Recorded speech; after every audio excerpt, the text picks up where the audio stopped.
sekarang ada lagi nih permasalahan alasan lain dari takut menikah. Jadi it's not about married it's scary, tapi tentang bahwa lebih baik menjomblo daripada salah pilih ketika menikah. Nah, ini gimana nih? Oke, nah jadi kalau kita tanya kita cari, kita googling ya, mengapa Gen Z atau di berita Kompas tadi, di situ ada wawancara ya. Jadi mereka takut konflik dalam rumah tangga itu sendiri. Tentu di sini adalah suami istri. Jadi konflik suami istri yang dihindari, ditakuti, kemudian dia menghindar. Akhirnya in this situation jomblo is better than marriage gitu.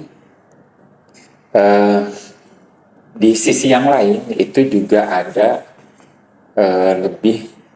lebih jadi karena takut disakiti. Nah, bahkan kita mendapati opini di netizen itu, misalnya terhadap sepasang artis, misalnya dia bercerai karena kehidupan yang tidak layak, misalnya apakah itu KDRT, apakah itu diselingkuhi, kesulitan ekonomi. Nah, di situ disebutkan salah pilih suami.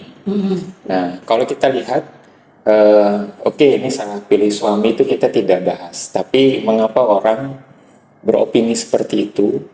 Karena kehidupan pra menikah dengan pasca menikah terhadap perempuan tersebut itu jomplang. Jadi perbedaannya itu sangat diametral.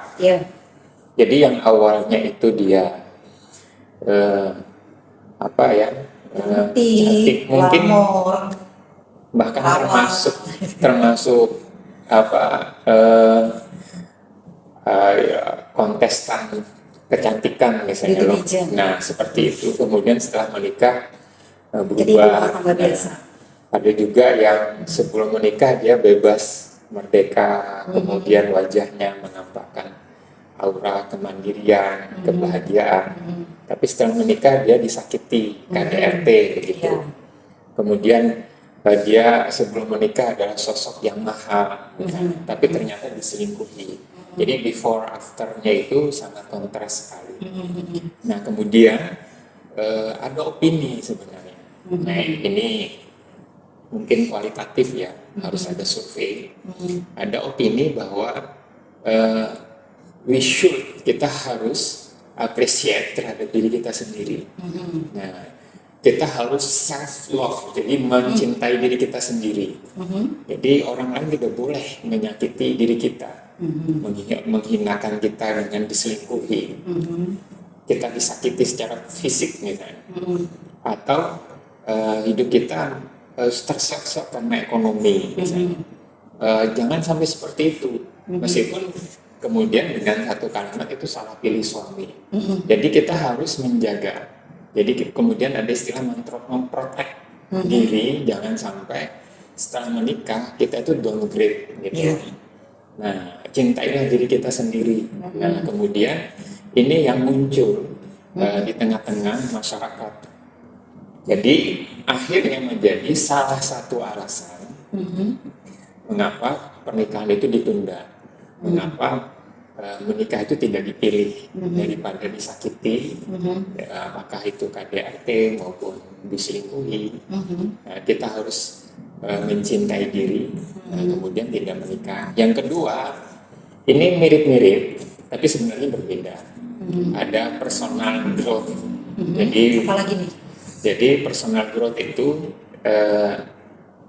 dia merasa dirinya itu punya potensi sebenarnya, dan potensinya itu belum dimaksimalkan, belum dioptimalkan, tapi dia punya potensi. Nah, potensi ini secara image, secara persepsi di masyarakat ini bagus. Nah, misalnya dia secara personal sebenarnya dia punya potensi, entah karir, entah kepribadian dia, eh, kepribadian secara umum ya, cara dia bersikap, cara dia, oh dia bagus tampil di publik, oh dia nanti kalau diterusin, diurus terus ini, Bisa. dia jadi figur yang baik. Nah, kemudian merasa bahwa potensi ini harus dikeluarkan, harus dijaga, jangan diganggu. Nah, kemudian dia ingin personalnya ini grow, tumbuh. Nah, kalau menikah ini dikhawatirkan terhenti. Nah, kita dapati turun bahkan hilang. Ya. Nah, jadi dulu itu misalnya dia adalah calon none ya, apakah ini terserah ya di daerah kan tidak Calon diva. calon seperti itu. Nah, digadang-gadang dia kan kontestan. Ya. Artinya sudah jadi kontestan itu sudah lolos seleksi tentu saja. Nah, tapi ternyata kalau itu kan potensinya banyak. Kita lihat ada figur-figur pejabat publik, ada wakil wali kota misalnya, dia pernah jadi kontestan. Nah, itu kan kalau diterusin jenjang karir gitu. Tapi juga kita pernah ketemu di sosial media, oh dia dulu adalah kontestan seperti itu, kontestasi seperti itu, tapi ternyata jadi ibu rumah tangga gara-gara menikah dianggap seperti itu. Nah, jadi kalau menikah itu dianggap dia akan menghambat potensi dirinya itu nggak keluar. Personal growth-nya tadi ya, Iya. tidak bisa tumbuh. Tidak bisa tumbuh, akhirnya tidak menikah. Ada juga misalnya persepsi tentang pendidikan, meskipun ini debatable ya, karena kita juga mendapati mungkin salah pengelolaan, timingnya, kemudian ada faktor-faktor yang lain. Potensi adalah salah satunya itu dia pendidikan dia, edukasi dia itu bisa lebih karena dia punya potensi akademik yang baik misalnya. Nah ini dia punya personal growth secara pendidikan, tapi menikah kemudian itu terhambat. Ini juga kita dapati di masyarakat. Jadi kalau tadi itu kepribadian, kemudian ada pendidikannya, ada juga karir yang juga dianggap seperti itu. Nah, ini adalah faktor-faktor yang menghambat seseorang untuk memutuskan dia menikah atau tidak. Nah, problem di Gen Z salah satunya itu. Jadi ada sebenarnya dua hal yang berbeda. Ada self love ya, mencintai diri sendiri. Kemudian ada personal growth. Nah, yang mereka rasa menikah ini akan menghalangi. Nah, ini problem sebenarnya yang ada di adik-adik kita yang sebenarnya keliru. Jadi karena ya keliru ya harus diluruskan seperti itu. Sebenarnya masuk ke masalah kemampuan memanage dirinya nggak sih? Iya. Lebih ke arah situ sebenarnya ya. Jadi sebenarnya padahal di Al-Quran itu disebutkan bahwa Allah salah satu tanda kebesaran Allah itu adalah menciptakan pasangan manusia dari kalangan kalian sendiri. Ya di surah ya Al-Quran itu disebutkan begitu, agar litaskunnu, agar kita tuh merasakan sakinah, tenang, ketentraman. Jadi ini sebuah konsep ya. Jadi harus open mind juga adik-adik Gen Z ini, bahwa pertama jangan disempitkan bahwa menikah itu kita mengkombinasi masalah. Nah, memang menikah itu menjadi dua orang. Pastinya akan ketemu masalah. Jadi combine dua orang, laki-laki perempuan. Tapi ini not only problem, but potensial, but also potensial. Tapi juga sebenarnya kombinasi potensi. Jadi jangan disempitkan bahwa kita menikah itu problem akan kompleks. Itu ada peluang itu. Kalau keliru, keliru memanajemen, keliru punya mindset, ya. Jadi bisa jadi memang kita kombinasi duet maut ini berbahaya. Iya benar, malah jadi bisa makin melejit karena ada yang membantu, karena ada yang support, ada yang mendampingi. Tapi kalau salah dalam mindset dan manajemen diri, manajemen akhirnya ya itu tadi terpuruk ya. Nah, jadi maksudnya jangan bersempit hanya ini adalah Sisi kombinasi negatifnya masalah. Tapi sebenarnya di kajian manapun ya, apakah itu terutama di sosiologi ya, di dunia sosial, bahwa apakah itu tim, grup, kelompok, itu dia adalah memadukan potensi masing-masing Iya, secara betul. umum, potensi masalah, potensi hal-hal kebaikan, kelebihan, itu dia bersatu. Nah, disinilah kita meluaskan pandangan itu. Nah, jadi sebenarnya kalau menikah itu eh, problem itu dia sebenarnya harus selesai. Jadi karena itu disebutkan ya banyak di dunia psikologi pernikahan, menikah itu bukan mengharapkan pihak lain menyelesaikan masalah kita, Ya. suami kita menyelesaikan masalah kita atau sebaliknya. Toh itu tidak salah juga. Ya. Tapi tidak berupaya menyelesaikan masalah pribadi itu keliru. Mengupayakan kemudian tidak selesai, persoalan yang berbeda. Nah, jadi dia harus mengupayakan menyelesaikan masalahnya sendiri. Masalah ini apa perjalanan menuju pernikahan. Nah, toh misalnya belum selesai, itu adalah persoalan berbeda. Ya. Nah, jadi kalau kita punya masalah, kita itu tahu sebenarnya problem masing-masing kita. Setidaknya tahu petanya. Nah, inilah yang meminimalisasi kombinasi masalah. Nah, jadi kita bisa mengeliminasi masalah, kemudian bisa diselesaikan. Jadi mindsetnya adalah menikah itu tidak saja, bahkan bukan bisa jadi seperti itu, mengombinasi masalah, tapi membantu, malah kita terbantu. Meskipun keliru juga, menikah itu agar masalah kita diselesaikan pihak lain tanpa kita berupaya menyelesaikan masalah kita. Nah, kemudian di situ memang ada, kalau ini kan frame-nya, cara pandangnya. Nah, kemudian kemampuan manajerial. Jadi ada potensi-potensi yang memang bisa dilejitkan atau disalurkan, yang memang disepakati oleh kedua belah suami istri ini, dan tidak mengurangi hak dan kewajiban. Jika hak dan kewajibannya itu harus dibicarakan, maka bisa dibicarakan dengan baik, karena menurut ilmu sosiologi ya, sosiologi ini interaksi dua orang atau lebih, ibunya antropologi ya. Nah, sosiologi ini masalah timbul dari sebuah grup, sebuah kelompok, itu yang paling besar adalah tidak terpenuhinya hak dan kewajiban. Jadi dalam konstruksi apapun, dalam bentuk kerjasama apapun, kalau manusia itu dia berkelompok minimal 2 orang atau lebih, masalah akan timbul itu salah satunya yang besar itu adalah tidak terpenuhinya hak dan kewajiban. Nah, jadi kalau tadi masalah self love dan personal growth, itu adalah alasan kenapa tidak menikah.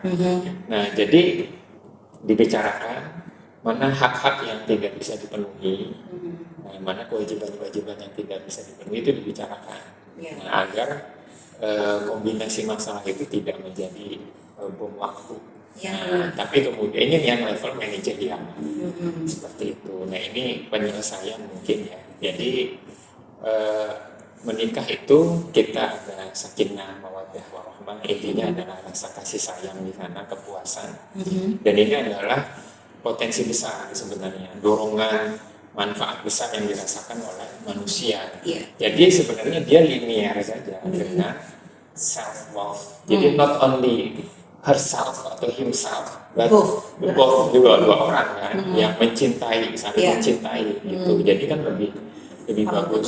Kemudian yang personal growth ini juga ada pihak lain yang mendukung sebenarnya begitu. Karena itu kita bisa dapati orang-orang yang setelah menikah itu tidak ada masalah dengan potensi dirinya, karena memang bisa dibicarakan dengan baik. Begitu. Berarti benar dong ya kalau yang disebutkan bahwa menikah itu menggenapkan agama, karena kita itu kalau sendirian itu masih separuh, gitu kan, masih separuh agama. Sementara ketika menikah itu jadi sempurna, jadi genap, jadi separuhnya ketemu lagi nih. Ya mungkin kalau di dalam versi Islamnya kita punya kelebihan, tapi itu separuh. Nah, kelebihan satu lagi itu ada di pasangan pasangan Anda yang akan menikah nanti, gitu ya. Ya, itu kan kita sebut hak dan kewajiban. Ya. Jadi karena dia menikah, satu pihak itu punya hak yang merupakan kewajiban pihak lain. Nah, pihak lain punya hak yang dipenuhi oleh kewajiban pihak yang lain. Jadi saling memenuhi. Jadi potensi memenuhi hak. Nah, itu kan tersalurkan seperti itu. Itu yang disebut hanya bisa ya. Itu ajaibnya Syariat Islam ya. ajaibnya syariat Islam berupa rumah tangga. Jadi rumah tangga itu adalah konsep gagasan yang ajaib sebenarnya. Kita itu punya rasa sayang terhadap tidak saja diri kita, tapi orang lain. Nah, yang itu sebenarnya menuntut untuk dipenuhi. Nah, tidak saja kebutuhan yang menuntut untuk dipenuhi, tapi rasa sayang itu juga menuntut untuk disalurkan. Nah, ini kan gimana menyalurkan? Nah, orang bisa saja, manusia itu dengan kebebasannya, dia bisa sepakat untuk hidup bersama, kemudian tersalurkan. Tapi itu kan ikatan yang rapuh. Nah, kalau nggak ada tanggung jawab, dia bisa bersepakat membuat MOU, perjanjian pernikahan, perjanjian hubungan ya, bukan pernikahan. Nah, kalau Islam itu punya institusi yang legal. Bagaimana dia bisa menyalurkan potensinya, rasa sayangnya, tapi juga dia punya hak yang bisa kemudian dipenuhi oleh pihak lain. Biasanya di pihak dirinya sendiri nggak bisa memenuhi itu. Nah, itu institusi yang legal dan sangat mengagumkan itu adalah rumah tangga. Nah, dua pihak ini yang kemudian bisa menyempurnakan itu. Nah, inilah yang gagasan ya, kita sebut gagasan. Wah, ini bagaimana punya problem kebutuhan, terus kebutuhan untuk dipenuhi, kebutuhan untuk menyalurkan rasa tanggung jawab, kasih sayang. Tapi gimana caranya? Tapi ternyata ada berumah tangga, pernikahan. Nah, itu kan luar biasa, sebuah aturan yang luhur, istimewa. Benar-benar.